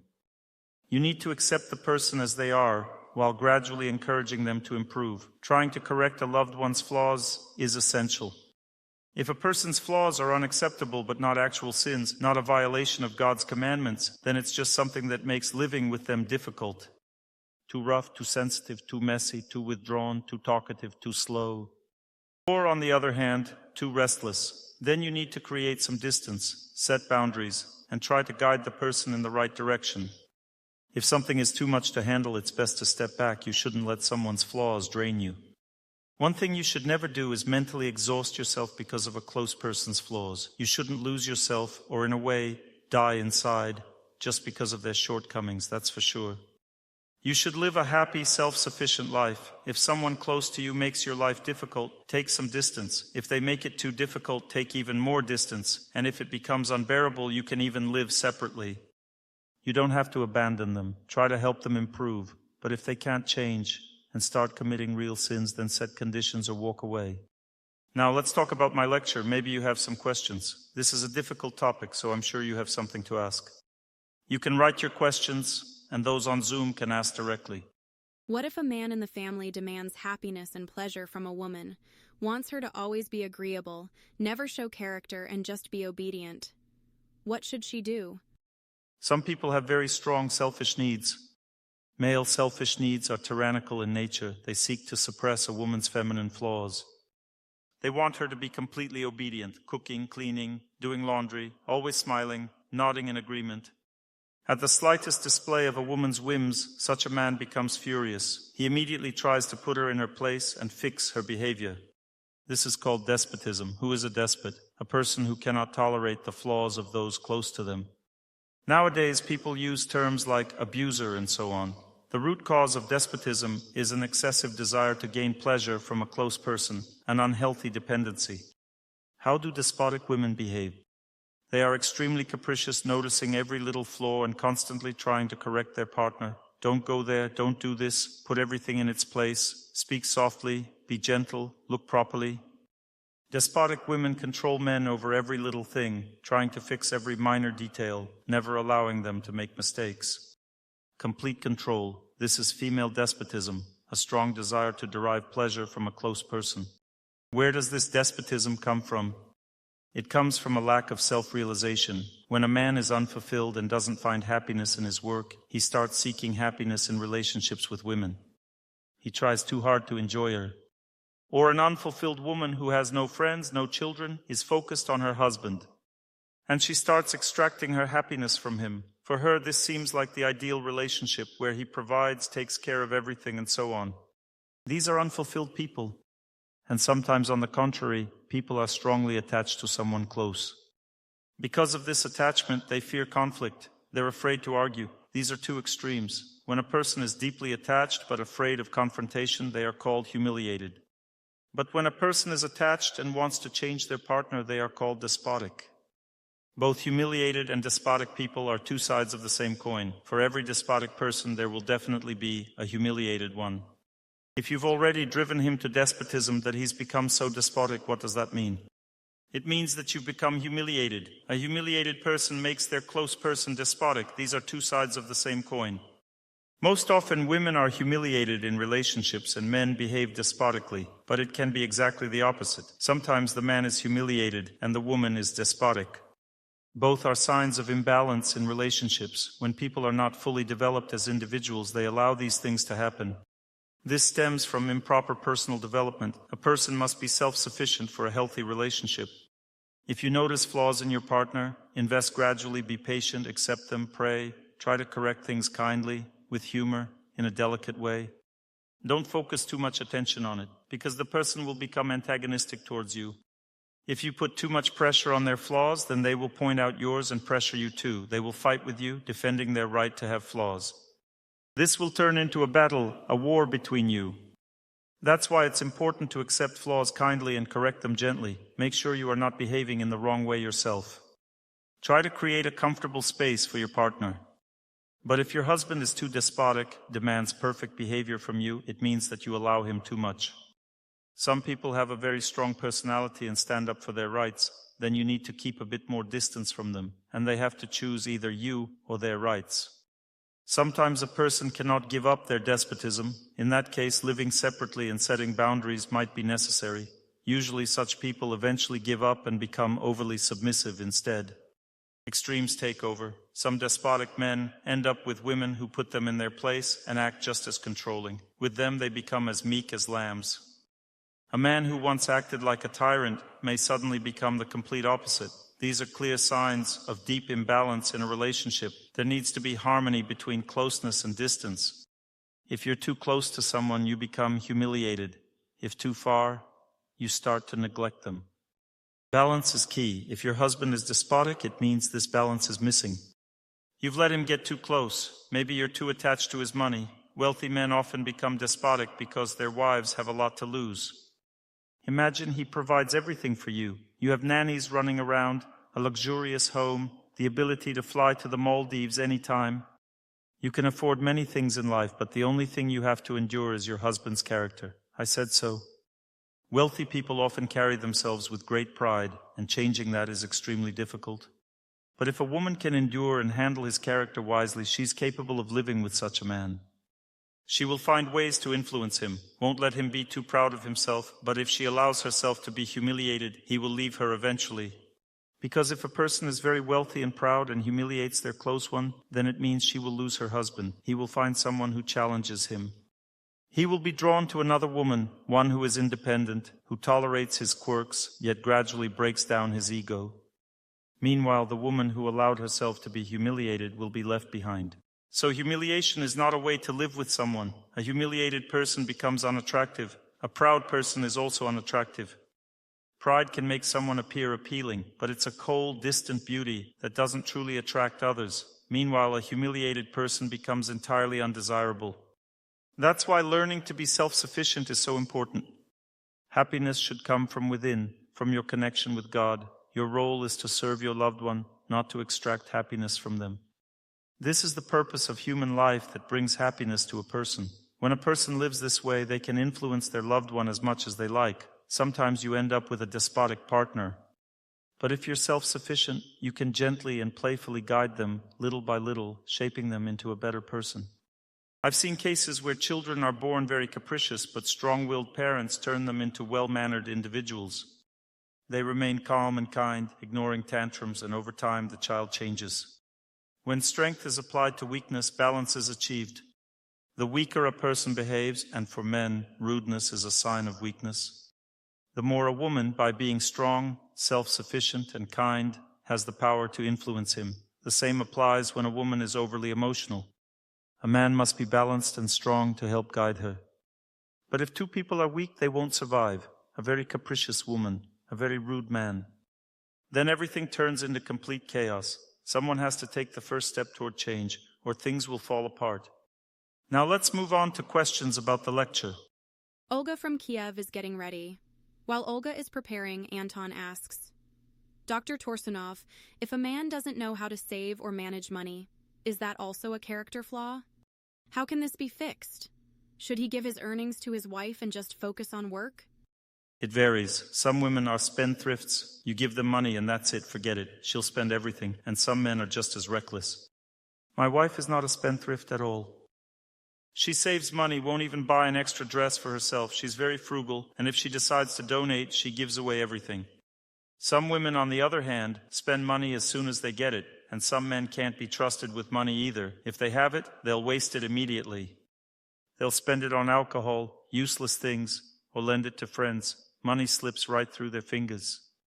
In such cases, if a man is irresponsible with money, the wife should take control and manage the finances.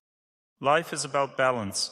If the scale tips too far in one direction, it needs to swing back the other way. Otherwise, everything stagnates.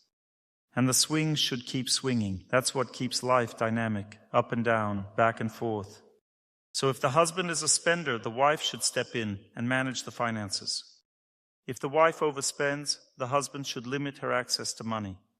Balance is key. The swing must keep swinging. Balance your close person. He is behaving in the wrong way, so you should balance him and try to help him, but the most important thing is to do it kindly. Don't try to figure out who won or lost. Saying, I told you you're a spendthrift is not the way. Just stop giving him money, that's all. Take the money, smile kindly and say, that's it, I will keep the money. You know what happens if you keep it? We lose it. Either a man or a woman can do this. The key is to take money away from those who can't manage it properly. That's one of the main responsibilities in a family. You need to create balance. If a man drinks, you don't drink. Keep the balance. My mother used to pour wine down the toilet. The moment my father got distracted, the whole bottle went straight into the toilet. That was her way of teaching him a lesson. The toilet smelled like beer. There was nothing else to do. She just took it and poured it out. What else could be done? Nothing. Next question.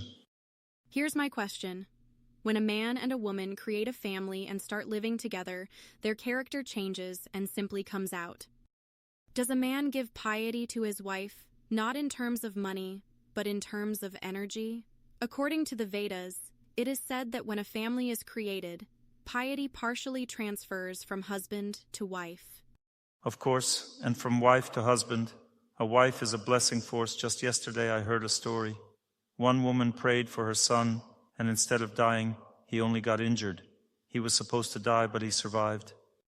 There are lots of such stories. That means that a woman can even save a life. She takes care of her loved ones, prevents them from falling ill, and senses in advance when someone is about to get seriously sick. A man also gives his piety. A woman becomes calm, protected. It's easier for her to make decisions, thanks to the power of male intelligence. A man, in turn, becomes more perceptive to situations thanks to a woman's sensitivity and intuition. They exchange virtues. This is the balance of opposites. They support each other. But they can also destroy each other. If they exchange good things, then they help each other. If they exchange bad things, then they destroy each other. When does this happen? When conflicts turn into a war. Never allow a war in the family. If your loved one starts talking nonsense, it's best to keep some distance while still treating them with kindness. Say, I won't talk like this. That's it. Just leave and don't engage, but stay kind. Never allow conflict. If there's no conflict, people exchange piety. But if there is conflict, they exchange negativity. This leads to destruction and pollutes the atmosphere. So you can live separately, you can stop talking, but always maintain kindness. If you maintain kindness, you exchange good qualities. When you start thinking badly about a person, negativity begins to spread. This kind of exchange ruins everything. There's nothing left. No money, no job, no children, nothing. But when good qualities are exchanged, everything comes back to life. Harmony is restored. So strive to share goodness. And if negativity arises, keep your distance and set boundaries with kindness. Don't engage in arguments or conflicts. Value peace more than being right. If there's peace in the family, everything will work out. Over time, people will understand and figure things out. But if you fight for the truth at the cost of peace, destruction follows. Peace in the family is more important than being right. Keep peace, maintain harmony, and gradually work things out. But there are situations when it's unacceptable. When a close person tries to change, then distance and boundaries are necessary. It's unacceptable to be in harmony with a person who wants to destroy their life, your life, or something else.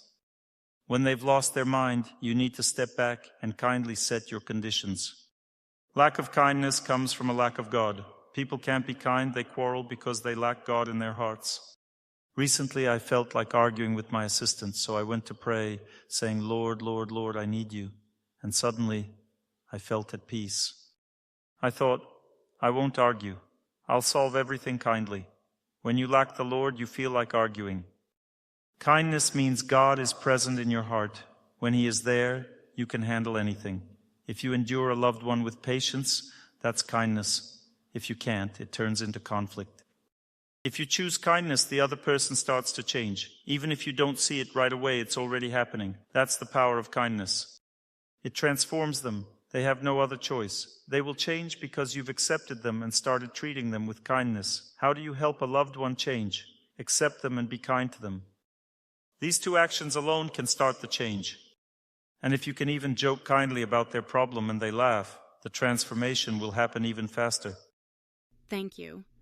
Thank you, Olga. Let's continue. Don't let your husband go to war. He won't return alive. He isn't destined to return alive, but he can lay low, and no one will remember about him. That's his fate, so pray that he stays out of sight, and no one will remember him at all. Thank you very much, Dr. Torsunov, for your answer. Galina asks, please tell us how much listening to an exalted person changes character. Years ago, I started listening to you, and all my bad habits disappeared. But despite listening to you and other enlightened people for so long, anger, short temper, impatience, selfishness, and other flaws remain. I want to say more about this situation. I said the war would end in November, remember? I stand by my words. Everything is moving in that direction quickly. Maybe it will end a little later, but things are already settling down and the political situation is changing. Everything is moving toward an end. Soon, very soon, everything will change. So just wait a little. A family asked me, what should we do? Run away? There's no need to run, just wait. Now everything will be ending. This conflict is over. Unfortunately, in Israel, it's only beginning. It's dangerous there, but here everything is gradually getting better. Now about the question. There are such character traits that are very deeply embedded in a person. Do you know that even holy people get angry? Even a holy person cannot contain the impulse of anger because this impulse is the deepest inside. It's very difficult to overcome. Even holy people get angry. If a person doesn't get angry, it means they don't have even a trace of sin inside. Anger is a reaction to injustice, a desire to make things right. When a person feels pain, two states can arise. The first state is humiliation. It leads to resentment. And the second state is anger. Anger arises in those who want to change things and refuse to accept a bad destiny. Both mean that a person is struggling with their destiny. When someone manages to cope, they have self-control. And sometimes a person doesn't cope with destiny, and then resentment or anger arises, one of the two. And here comes the question, what do you think, is fate stronger than a person, or is a person stronger than fate? If we were stronger than fate, then we would be eternal. We would never die. It's fate that brings a person to the grave. In the end, it is stronger than us because it's God's energy. When we pass away, God shows us that our time in this world is over. You will leave this place sooner or later. Because we are residents of the spiritual world, we are not residents of this world. That's why fate is always stronger. And since it's stronger, it means we cannot always control ourselves. That's why even saints, even spiritually developed people sometimes lose their balance. We just need to understand this. Don't assume that if someone is a saint, they will always behave perfectly everywhere. That's a completely wrong way of thinking. Everyone who lives in this world faces these challenges. Instability, It comes as a result of fate's impact. If fate is stronger than you, your mind becomes unsettled. You will either break down and cry or try to resist and end up getting angry. Some things can only be overcome when a person is completely purified from sins. Otherwise, it's impossible because they run too deep. All character flaws related to the ego are difficult to overcome. Anger and resentment are manifestations of the ego. This is how the ego reacts, with anger and with resentment. That's why this is one of the deepest flaws connected to the very core of human existence in the material world. So don't expect to get rid of it quickly. One can quickly learn to stop being lazy. One can quickly quit bad habits. A woman can quickly learn to be obedient, and a man can quickly learn to treat a woman with respect, kindness, and care. All this can be done quickly, but learning not to get offended and not to become angry is impossible unless you become a saint.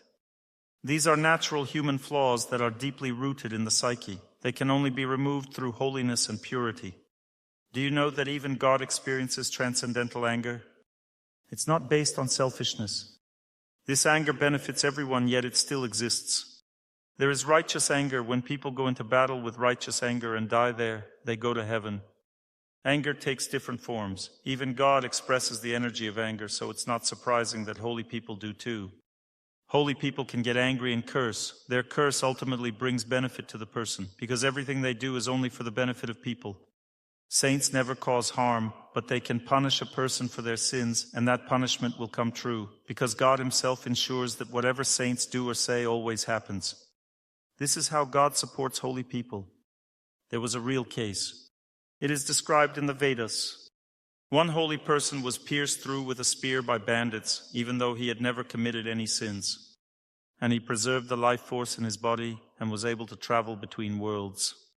He went to the world of death. There, he asked the ruler of death, "For what sin did you allow me to be pierced with a spear?" The ruler replied, "When you were a child, you pierced an ant with a straw. That's what you paid for."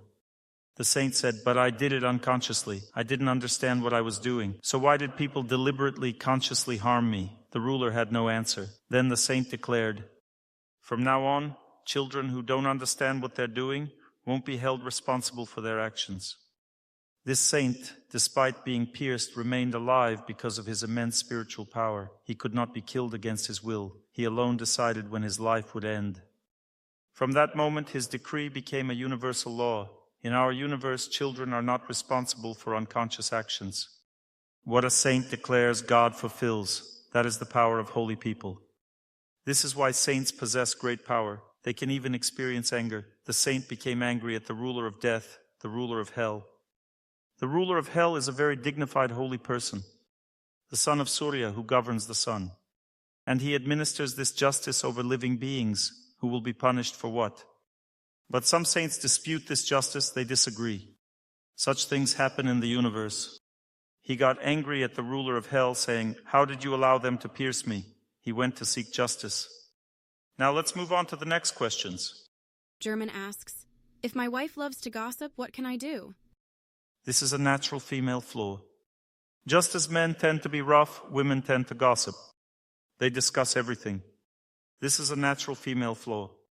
It especially manifests in older women when dissatisfaction arises when they're unhappy with life. Old people are often dissatisfied with life because they struggle to handle the energy that overwhelms them. That's why they gossip. What can be done? It's a natural female flaw. You need to treat her kindly. Tell her, "Don't do that." Explain gently that gossiping is not good and that nothing positive will come from it. This is feminine energy. In some ways it can be useful. For example, in a village, if someone tries to do something secretly, one woman will see and tell everyone, or if you tell a woman something, she will share it with others. She can't keep secrets. She feels the need to share the secret. Then that person also shares the secret, and so it spreads. Nothing can be hidden. If there were no women, many things would remain secret. But because of women, everything becomes known since they constantly share information. Even if you hid something and there's no evidence, they will guess that you did it and will talk about it too. Therefore, in ancient culture, when they were examining holy people, gossip was taken into account. For instance, to determine whether a holy person committed a sin, they would ask around. They also considered gossip because feminine energy controls the space from sins in this way. If it weren't for women, people might act more recklessly, but women keep a check on behavior through their constant chatter. If they see someone behaving inappropriately, they start constantly telling everyone about it, and now everything is posted on the internet. Nowadays, even intelligence agencies rely on the internet to gather information about people. They just search online and find everything they need. Through the internet, feminine energy spreads information everywhere, sharing, gossiping, just like hens clucking around. Roosters make noise only when necessary, at dawn or when another rooster enters their territory, but women are constantly running around and constantly clucking. It's in their nature to spread information. This is normal for a woman. There are both disadvantages and advantages. The advantage is self-regulation. Men should understand that they shouldn't sin. Everyone will find out anyway because of women. I knew a man. He was a lecturer, and he cheated on his wife with female lecture attendees. He thought, since she obeys me, respects me, it means she won't tell anyone. They tell anyway. All information spreads instantly. If a woman has sinned herself, she will still tell everyone. She will definitely share. All information spreads anyway. This is female nature. It's good, so don't sin. If you don't want people gossiping about you, don't do anything wrong. Your wife gossips. That's just how women are. What can be done? I don't know. You can't really stop a woman from gossiping or talking. It's part of how she expresses herself. Of course, it's better for women to talk about something good, about love, beauty, spirituality, rather than gossiping about others. Last question. Daria asks, please tell me what to do if a man has no energy, feels sleepy, wakes up tired in the morning, sleeps for 8 hours, and still wants to sleep during the day. He knows it's not normal but can't control it. As his wife, how can I support him and help him regain his energy? I don't want to just give him advice. You should read my methodical health guide and start sitting in water, doing static exercises, engaging in prolonged movement, and fasting. All these actions boost energy. They are meant to absorb energy. I do them every day myself. This morning I did it too. How can a wife convince her husband? Start with yourself. There are 3 stages. The first stage is doing it yourself, sitting in water and building a positive habit. You start feeling good and enjoy it. You don't have to force yourself. Then you naturally share your experience with your husband, saying things like, I feel great, I always have energy because I sit in water. Keep talking about it kindly. Speak about yourself, not him. Don't say, why aren't you doing this, you fool? That won't work. Instead, say, I do this, and I feel amazing. This is the first stage. You've developed a positive habit. Now you have enough energy yourself and naturally influence him. He will notice the good energy coming from you. So gradually he will absorb this knowledge. Eventually he will start doing it himself. 3 stages. First stage, you build a positive habit. Second stage, you talk about how good it feels. Third stage, he starts practicing it himself. These activities, sitting in water, doing static exercises, prolonged continuous movement and fasting, make a person successful, energetic, healthy, influential, strong, happy, and much more. That's why I focus so much on these topics in my lectures, to help people live this way.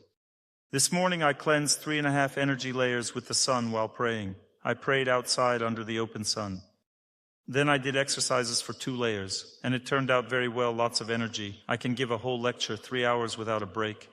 Tomorrow morning at 6, I'll go for a run. A group of people is joining me. We'll run 17 kilometers, then sit in water. The water here is 28 degrees, so we stay in for a long time. While we sit, we pray and listen to the voice of a holy person. It feels like a small retreat. We sit in the water and pray loudly together, and people here respect this. They see us and say, great, well done. Everyone likes it. People appreciate this here. It inspires them. To learn more on the subject of health and healing of the body, please make sure to read my health guide, available for download on my YouTube channel or on my Instagram page. Thank you very much, and see you soon.